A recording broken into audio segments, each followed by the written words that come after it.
சிச்சுவோட annual day டான்ஸ பார்க்கலாமா?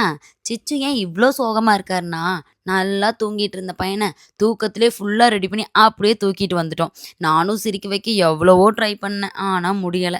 ஐயோ! Time வேற ஆயிருச்சுன்னு சீக்கிரமா ஸ்பாட்டுக்கே வந்தாச்சு. இவ்ளோ நேரமாச்சும் சோகமா தான் இருந்தான். இங்க வந்து இவ்ளோ பெரிய கிரவுட பார்த்த உடனே அழுக ஆரம்பிச்சுட்டாங்க. இது என்னடா வம்பா போச்சு? நான் எப்படியோ ஒரு வழியா சாதிச்சுட்டேங்க. அட சிரிச்சுட்டான். சிச்சுவோடது 3வது டான்ஸ். ஸோ முன்னாடியே லைன்ல நிக்க வச்சுட்டாங்க. அப்ப கூட திரும்பி திரும்பி பார்க்குறாங்க இருக்காங்களா இல்லையான்னு. ஒரு வழியா அவங்க டான்ஸ் ஸ்டார்ட் ஆயிடுச்சு. அச்சோ! எல்லா குட்டீஸும் சூப்பரா டான்ஸ் பண்ண ஆரம்பிச்சுட்டாங்க. சிச்சு இவ்ளோ சூப்பரா ஆடுவான்னு எனக்கே இன்னைக்கு தாங்க தெரிஞ்சுது. நானும் கத்துறேன், கிளாப் பண்றேன். நானே பயங்கரமா குஷி ஆயிட்டேங்க. நம்ம குழந்தைங்களுக்கு எவ்ளோ வயசு ஆனாலும் இந்த மாதிரி ஏதாவது ஸ்டேஜ் பெர்ஃபார்மன்ஸ் பண்ணும்போது நம்ம கீழ நின்னு கை தட்டுறதே ஒரு எமோஷனலான ஃபீலா இருக்குல்லங்க. இந்த ஃபீல் எவ்ளோ பேருக்கு இருக்குன்னு கமெண்ட்ல சொல்லுங்க. டான்ஸ்லாம் முடிஞ்சிருச்சு. உடனே சிச்சு ஹாப்பி ஆனாச்சு. அப்புறம் ஸ்நாக்ஸ்லாம் சாப்பிட்டு கிளம்புறக்குள்ளேயே மழை வேற பெய்ய ஆரம்பிச்சிருச்சு.